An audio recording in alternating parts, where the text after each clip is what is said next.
আচ্ছা, আমরা আমাদের আগের যে ক্লাসগুলো, সেই ক্লাসগুলোয় আমরা সিজিএসটি অ্যাক্ট 2017 নিয়ে আমরা আলোচনা করেছিলাম এবং সেখানে সাপ্লাইয়ের মধ্যে কী কী আইটেম ইনক্লুড থাকবে এবং সাপ্লাইয়ের মধ্যে কী কী আইটেম ইনক্লুড থাকবে না, এগুলো নিয়ে আমরা আলোচনা করেছি। আমরা জানি যে সিজিএসটি অ্যাক্ট 2017 তার সেকশান 7(1) অনুযায়ী সাপ্লাইয়ের মধ্যে কী কী আইটেম ইনক্লুড থাকে। সাপ্লাইয়ের মধ্যে যে আইটেমগুলো ইনক্লুড থাকে সেগুলো কি না, সেগুলোর মধ্যে থাকবে all form of supply of the goods or services or both such as sale, transfer, barter, exchange, licence, rental, lease, disposal that are made or agreed to be made for a consideration by a person in the course or furtherance of the business। অর্থাৎ যে কোনো goods এবং সার্ভিসের supply যেটা business পারপাসে বা furtherance of the বিজনেসের উন্নতির জন্য করা হচ্ছে এবং তার এগেনস্টে যদি প্রতিদান থাকে, সেই সাপ্লাই অফ দ্য গুডস বা সার্ভিসেস সেটা যে নামেই ডাকা হোক না কেন, সেটাকে সেল নামে ডাকা হোক না কেন, transfer, barter, exchange, licence, rental, lease, disposal, যে নামেই তাকে মেনশান করা হোক না কেন, সেটাকে আমরা সাপ্লাইয়ের মধ্যেই অন্তর্ভুক্ত করব। অর্থাৎ এই সবগুলোর ক্ষেত্রে যে কনসিডারেশানটা জেনারেট করবে তার উপর জিএসটি চার্জেবল হবে। সেকেন্ড যেটা ছিল যে আমরা যদি কোনো সার্ভিস ইম্পোর্ট করি বাইরে থেকে এবং তার এগেনস্টে যদি কোনো প্রতিদান বা কনসিডারেশান থাকে, তাহলে সেটা সাপ্লাইয়ের মধ্যে ইনক্লুড হবে এবং এক্ষেত্রে বিজনেস টেস্ট করার কোনো দরকার নেই। অর্থাৎ এক্ষেত্রে এই যে ইম্পোর্ট অফ সার্ভিসটা যেটা হলো, সেটা in the course of business না for the furtherance of the business, এইটা দেখার কোনো প্রয়োজন নেই। অর্থাৎ সার্ভিস ইম্পোর্ট হলে এবং তার এগেনস্টে কনসিডারেশান থাকলেই সেটা সাপ্লাই হিসেবে ধরে নেওয়া হবে এবং সেক্ষেত্রে সেটা বিজনেস পারপাসে ইম্পোর্ট হচ্ছে কি না বা সেটা বিজনেসের ডেভেলপমেন্টের জন্য ইম্পোর্ট হচ্ছে কি না, এগুলো জাজ করার, এগুলো ভেরিফিকেশান করার কোনো প্রয়োজন এক্ষেত্রে পড়বে না। 3 নম্বর যেটা আমরা জেনেছিলাম যে শিডিউল 1-এ কিছু আইটেম আছে যেগুলোর ক্ষেত্রে কনসিডারেশান জেনারেট না করলেও সেই ক্ষেত্রে supply of goods and services যদি জেনারেট করে এবং সেটা in the course or furtherance of the business যদি হয়ে থাকে, সেক্ষেত্রে প্রতিদান না থাকলেও সেটাকে সাপ্লাই হিসেবে ধরে নেওয়া হবে। এবং এর মধ্যে এগুলো এক্সেপশনাল কেস, এগুলো আমরা আলোচনা করেছিলাম এর আগে। শিডিউল 1-এ 4টে আইটেম সাধারণত থাকে। আমরা এগুলোর মধ্যে বলেছিলাম যে কী কী থাকবে না, permanent transfer or disposal of the business asset, মানে অর্থাৎ কোনো বিজনেস অ্যাসেট সেটা পার্মানেন্টলি ট্রান্সফার হচ্ছে, হস্তান্তর হচ্ছে এবং এই বিজনেস অ্যাসেটের এগেনস্টে এটা যখন কেনা হয়েছিল তখন তার এগেনস্টে যে ট্যাক্স পেমেন্ট করা হয়েছিল তার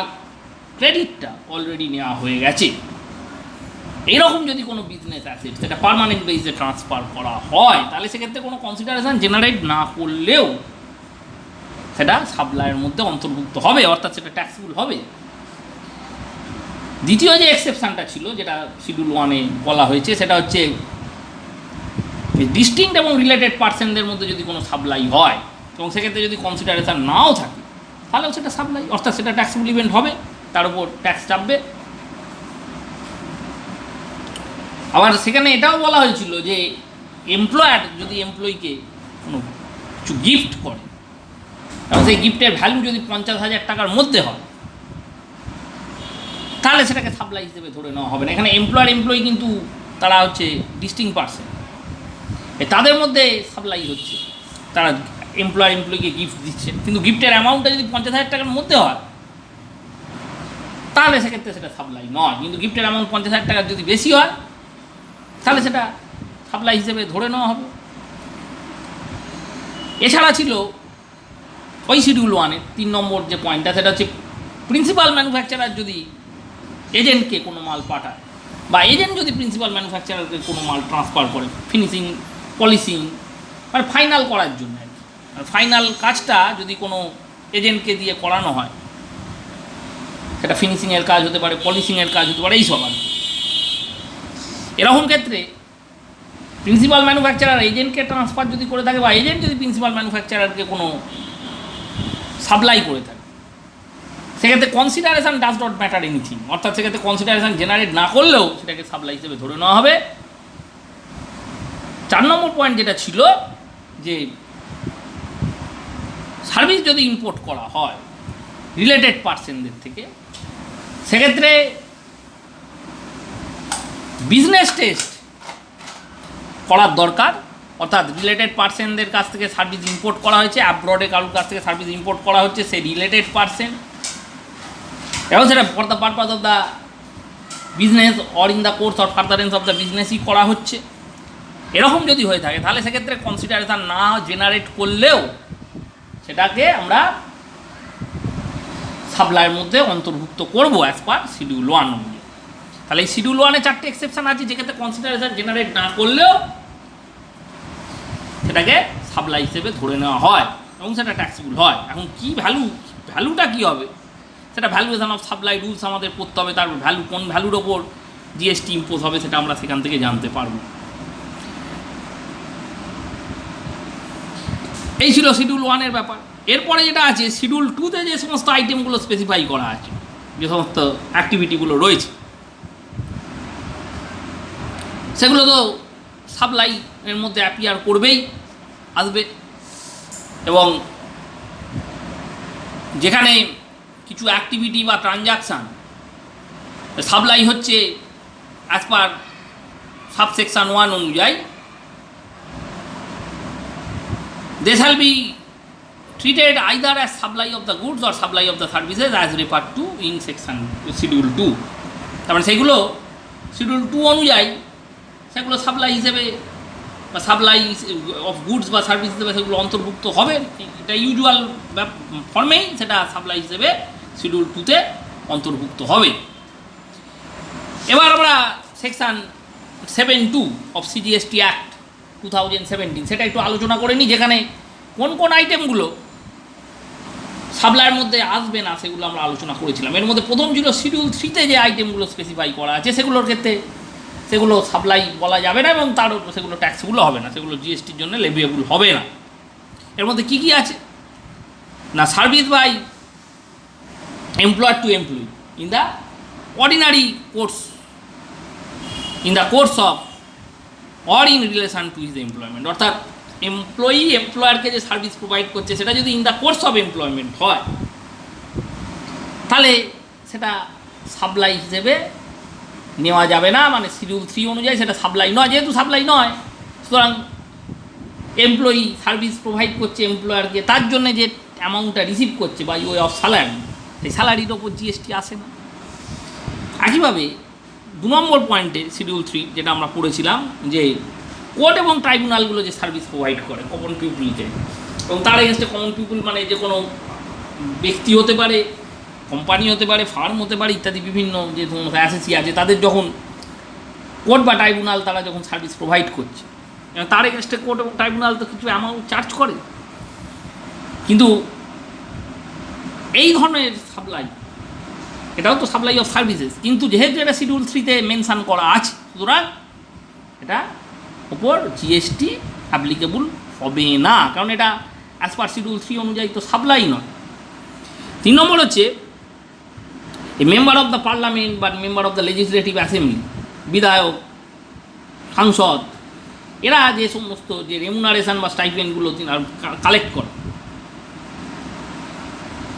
বা বিভিন্ন ধরনের সুযোগ সুবিধা যেগুলো গভর্নমেন্টের থেকে তারা এনজয় করে,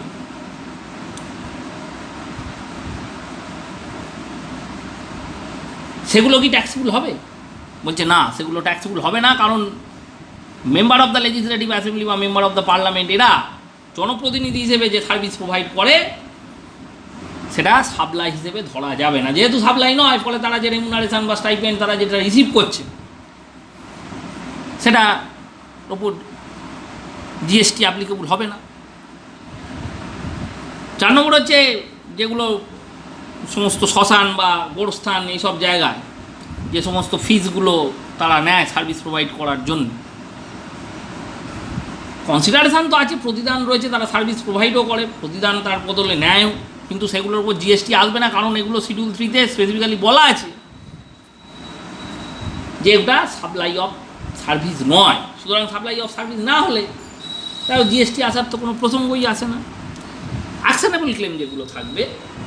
সেগুলো লটারি বা বেটিং ছাড়া যে সমস্ত অ্যাকশনেবল ক্লেম তার এগেনস্টে কনসিডারেশান জেনারেট করলো একই ব্যাপার, তার সেগুলোর উপর জিএসটি অ্যাপ্লিকেবল হবে না। তার কারণ অ্যাকশনেবল ক্লেম তো সাপ্লাই নয়, সাপ্লাই না হলে সেটা তো ট্যাক্সেবল ইভেন্টই হচ্ছে না, ফলে তার উপর জিএসটি অ্যাপ্লিকেবল হচ্ছে না। তারপরে supply of goods from a place in non-taxable territory to another place in the non-taxable territory without such goods entering into India। অর্থাৎ একটা non-taxable territory থেকে আর একটা non-taxable টেরিটরিতে গুড ফ্লো করছে, কোনো একটা দ্রব্য একটা non-taxable territory থেকে আর একটা non-taxable territoryতে ফ্লো করছে, কিন্তু সেটা ইন্ডিয়া ঢুকলো না, উইদাউট এন্টারিং ইন্টু ইন্ডিয়া। এরকম যদি হয় তাহলে এই ধরনের যে supply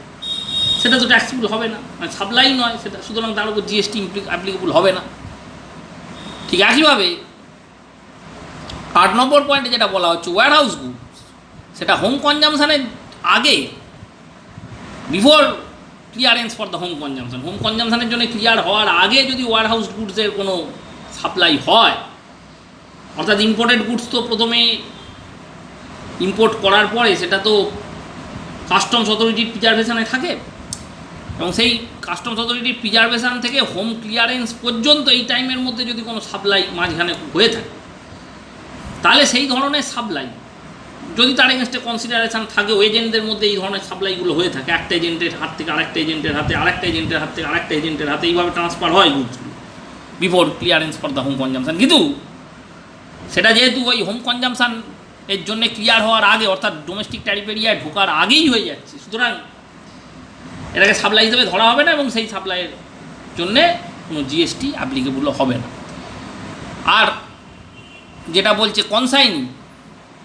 supply of the goods by consignee, consignee কোনো গুড সাপ্লাই করছে কোনো পার্সনকে ডকুমেন্ট এন্ডোর্স করে, টাইটেল অফ গুডসের ডকুমেন্ট এন্ডোর্স করে, after the goods have been dispatch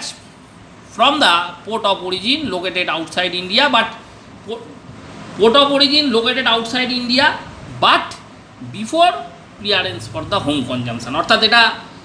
port of origin থেকে ডিটিএতে ঢোকার আগে পর্যন্ত এর মধ্যেই কিন্তু ওই টাইটেল ডিড ট্রান্সফার করা হচ্ছে, এবং কনসাইনি এটাকে কী করছে, সাপ্লাই করছে এইভাবে টাইটেল ডিড ট্রান্সফার করার মাধ্যমে। কিন্তু যেহেতু প্রোডাক্টটা ডিটিএতে এন্টারই করেনি, মানে হোম কনজামশানের জন্য ক্লিয়ারই হয়নি, ফলে এটাকে স্পেসিফিক্যালি শিডিউল 3-তে মেনশান করা আছে যে এটা সাপ্লাই হবে না, সুতরাং এই ধরনের সাপ্লাইগুলোর ওপর জিএসটি অ্যাপ্লিকেবল হবে না। আর গভর্নমেন্টের একটা তার ক্ষমতা আছে, সেটা 7(3) সিজিএসটি অ্যাক্ট 2017, তার 7(3) সেকশানে মেনশান করা আছে যে গভর্নমেন্ট জিএসটি কাউন্সিলের রিকমেন্ডেশান অনুযায়ী তারা নোটিফিকেশান ইস্যু করে কোনো একটা সাপ্লাই অফ গুডসকে সাপ্লাই অফ সার্ভিসে কনভার্ট করতে পারে, আবার সাপ্লাই অফ সার্ভিসকে সাপ্লাই অফ গুডসেও কনভার্ট করতে পারে। কে করতে পারে না, সেন্ট্রাল গভর্নমেন্ট তারা সেটা করতে পারে, কিন্তু সেটা জিএসটি কাউন্সিলের রেকমেন্ডেশান অনুযায়ী এবং নোটিফিকেশান ইস্যু করেই তাকে করতে হবে।